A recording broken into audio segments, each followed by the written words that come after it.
Alala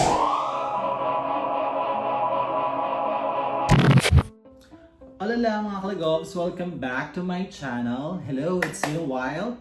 Medyo busy tayo sa mga travels, ganap, and work. So for today's video, ang gagawin natin is magja-Japan haul tayo kasi I recently traveled to Tokyo. I can't wait to share with you guys kung ano yung mga pinamili ko in Japan. So papakita ko sa inyo isa-isa kung ano yung mga ito para at least you have an idea pag nagpunta ka sa Japan kung anong pwedeng bilhin kasi madami talagang pwedeng bilhin. Mamumulubi kayo doon. Okay, so to start with mga kalagobs, what I bought first kasi pag pumupunta ako ng Japan, hindi na ako masyado nagdadala ng mga damit. So, una-una talaga pinupuntahan ko when I arrived in Japan, kung saan man in Japan, is mamili ng damit. Kasi mura ang damit doon. As in, literally mura siya compared dito sa atin. So, I bought a few clothes from GU. So, by the way, GU is a sister company of Uniqlo. Although Uniqlo kasi hindi ako masyadong... Kasi I checked also the mga damit sa Uniqlo. Pero mas nagustuhan ko sa GU. So, ito yung mga pinamili natin. So, I have this. Polo siya. It's so nice. Mga pang-ano lang, pang-aura-aura. So, I bought different colors. So, this, syempre, kasi mura lang. This is only less than 1,000 pesos. Imagine. Pag dito yan sa atin sa Uniqlo, 1,000 plus, 1,400, 1,500. So, diba? So, mas mura siya in Japan. This one also, this is the black. And itong suot ko na knitted na medyo kind of see-through pero hindi nyo masyadong nakikita. I also bought this in Japan. Of course, since maganda siya, maganda ang tela, bumili na tayo iba't ibang kulay. Medyo gusot-gusot lang kasi ano siya, sa maleta. Anyways, ayan. So meron din tayong isa pang parang siyang knitted na sleeveless naman. So it's nice. Maganda siya. This one, nasa mura lang ito. Wala pa itong 500. Imagine. Ang mura. And recently, I'm in love with cargo pants. So, kaya bumili ako ng mga cargo pants also in Japan. Sa GU. I'm not sure kung meron dito sa Uniqlo kasi hindi na ako masyadong bumibili ng damit dito. Bumibili lang ako ng damit pag pumapasok yung clothing allowance. Pero personally, pag gusto ko lang mag-shopping, hindi masyado. Pag may clothing allowance lang. Of course, bumili din ako ng ibang kulay. Actually, I had a few colors of this. So, ibinili ko lang bago dalawa. But last month, I was in Fukuoka. I also bought a lot. Iba't ibang kulay. Pero sila, merong mga skinny na mga chino pants, which is also really good yung cut. For men, magugustuhan nyo siya especially for work. Susuot nyo siya for work. Ito pang aura-aura lang to. Ito mga baggy pants. So I have it in white, black, and then previously I also bought jeans na baggy pants. So maganda. So don't forget to visit GU stores in Japan. And then also one thing, kasi when I went there last week, nung Monday, is wala akong dalang shoes na comfortable na walking shoes. So yung dala ko is yung Louboutin ko na shoes. Of course, pang aura. Kailangan bongga. Tapos, yung kasama ko si Roxanne, mahilig maglakad. As in talaga lahat ng mga shopping mall, stores, pupuntahan niya yan, ikutan niya. So, I had no choice but to buy a new shoes. Although wala akong planong bumili ng shoes kasi ang dami ko ng shoes. So, bumili na lang ako for the sake na comfortable siya lakad-lakad there. So I bought one from Adidas.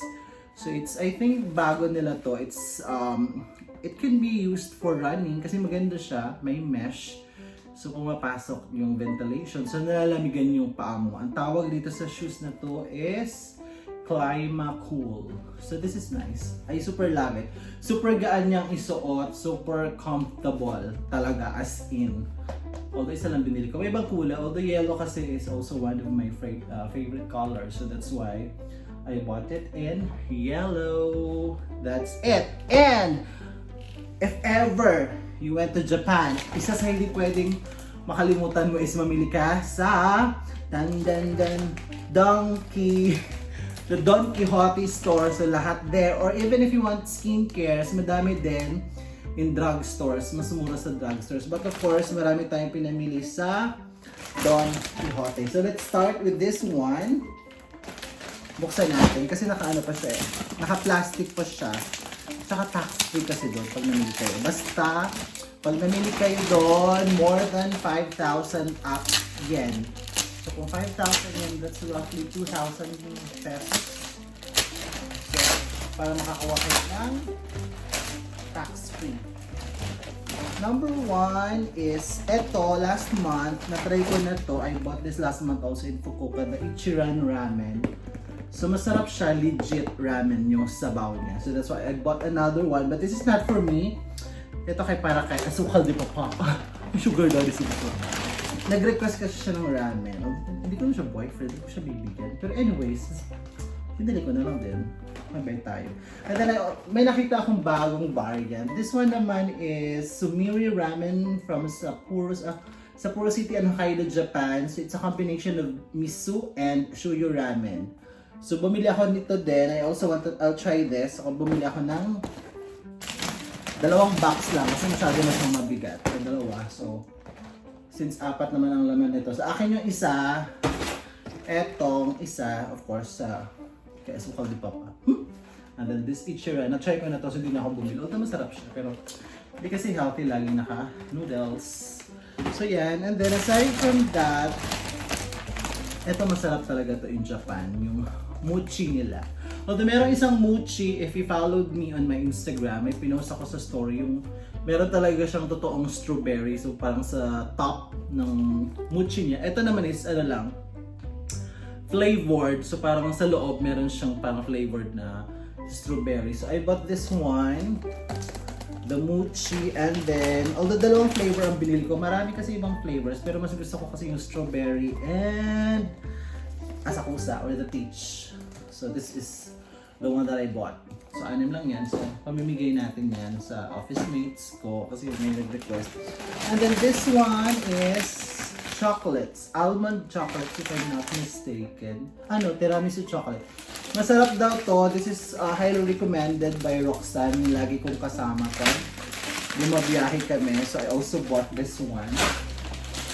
Para matry ko lang din. Tiramisu chocolates. And another. Madami pa actually akong binili. Ito talaga din. Isa sa mga favorites ko kasi si Roxanne kasi halos lagi nasa Japan din siya.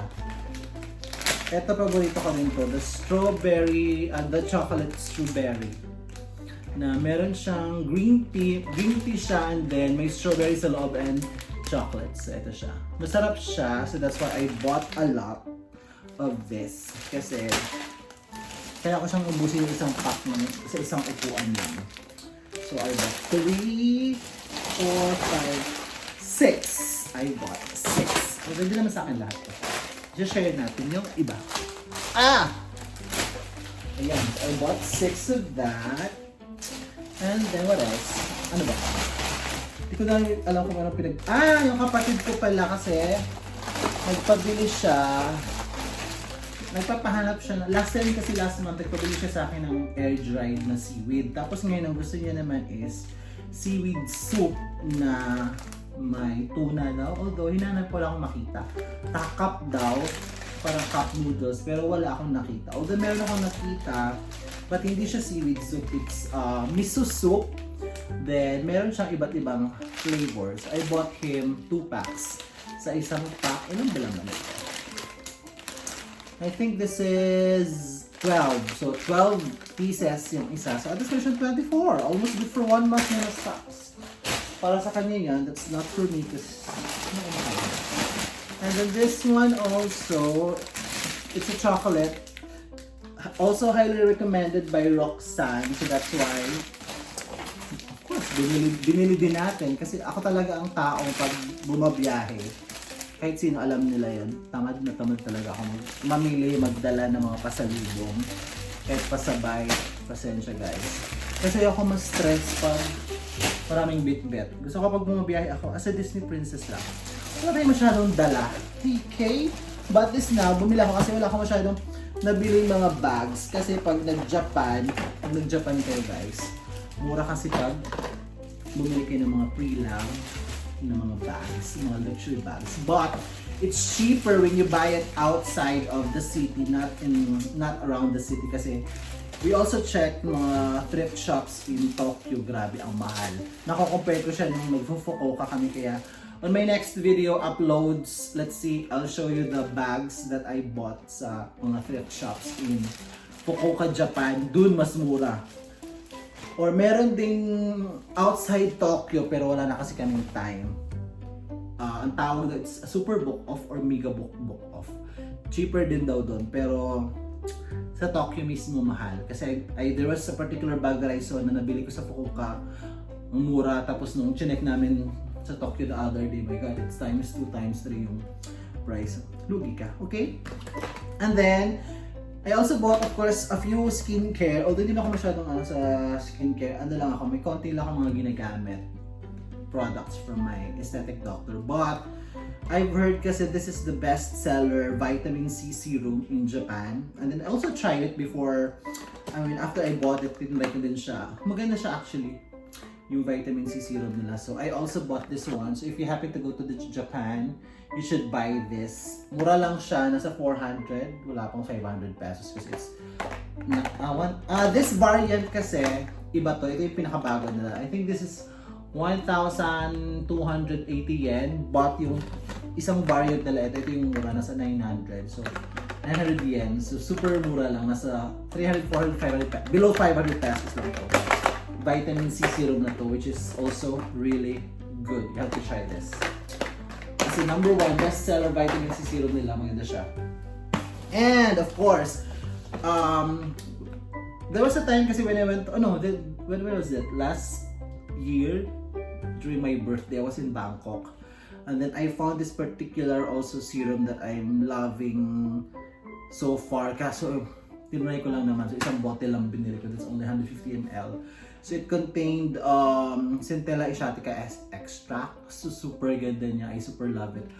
Wala siya dito. Meron dito sa Pinas. Meron sa Watsons. The brand is Revlux. O di ko siya nagustuhan. So I went to Japan, naghanap ako, wala din yung brand na gusto ko. I think kasi sa Korea din hinanap ko din yun, hindi ko siya nakita. So most probably sa Japan lang talaga siguro yun sa Thailand lang siguro yun nandun. So, let's see pag nakapunta ulit tayo ng Bangkok this year. So bibili ako ng madami. But may nakita ako na same ingredient niya, Centella asiatica. But before I bought this serum, hindi ko pa siya nakita sa unang drugstore na pinuntahan ko. Actually, wala siya sa drugstore. Sa Donkey ko siya nakita. Ang una kong binili is the face mask, and then I tried it for 3 nights while I was in Japan.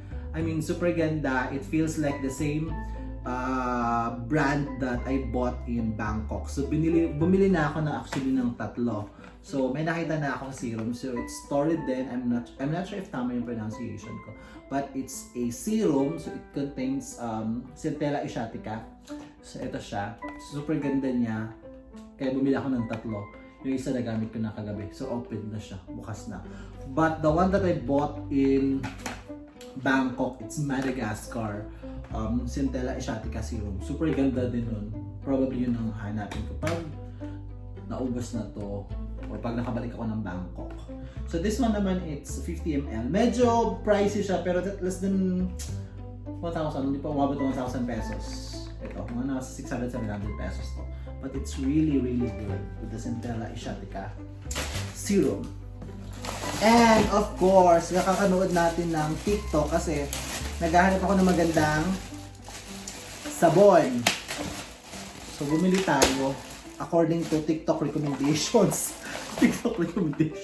Ito daw yung magandang liquid soap, bath soap. Hindi mo siya bath soap. Body wash. Tanga, bakla. It's body wash. It's bound siya. It bubbles with elasticity. Gentle to the skin. So it's a cow's milk, I think. So maganda din to. So ito try natin. Although binasa ko kasi yung mga reviews, maganda daw talaga siya so far. So, although meron siyang naka-bottle. Ang naka-bottle kasi mahal. Yung naka-bottle nasa, magkano ba yun? 800? So, mga nasa 300 to 400 pesos. Whereas etong sachet, same lang sila ng konti, kadami. But this is only 198 yen. So, probably nasa mga below, mga 60s. 60-50 pesos, mga ganun. Yung based on the current conversion if I'm not mistaken. So super mura, kaya I bought madami. Actually, para try ito. So I bought 5. So I think matagal na itong magamit. Tsaka sakto magjaja pa naman yung kapatid ko by December. Pag nagustuhan ko siya, magpapabili na lang ako ng madami.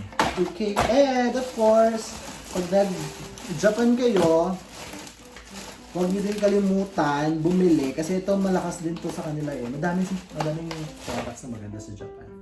Although ito hindi sa akin kasi I'm using ang gamit ko kasi na sunblock is from my aesthetic doctor. Ito pinadala lang, nagpabili lang siya yung friend ng kuya ko. It's Biore. It's watery gel. So madami siyang klase. May watery, may essence, parang may cream. So but ito yung gusto niya. This is also very very cheap. Nasa 800 yen. So probably nasa 300 pesos lang siya. 400. Super nice daw to. Although hindi ko siya na-try kasi mas sanay na ako dun sa sunblock na ginagamit ko from my aesthetic doctor. And may maganda din silang mga mask. Although ito hindi ko to ginagamit kasi hindi naman ako usually nagmamask. So binili ko lang to para ibigay ko dun sa nag-aalaga ng mga aso ko. So this is Saika mask. So it contains, di ba, adica kasi Centella asiatica. So it's a Saika mask. Pero based dun sa mga nabasa kong reviews, meron isang vitamin C na face mask doon. Maganda din. But it's expensive. Hindi siya really expensive kasi parang yung isang pack, 7 piraso, but it costs 700 yen. So mga nasa 230 pesos. But this one kasi, it's 40 sheets and it's only 500 yen. So mas cheaper siya na din mas madami. So ito yung binili ko. So basically that's all what I bought from my recent trip in Tokyo, Japan. On my next videos, papakita ko sa inyo yung mga pinamili ko naman ng mga bags in Fukuoka, Japan kasi mas mura doon. So that's it mga kalagovs. If you have questions, if you want to get to know more about products, huwag ako tanongin nyo, hindi ako derma. Magtanong kayo sa derma nyo. Okay, so that's it. Thank you so much for watching and please don't forget to like, share, and subscribe. Bye!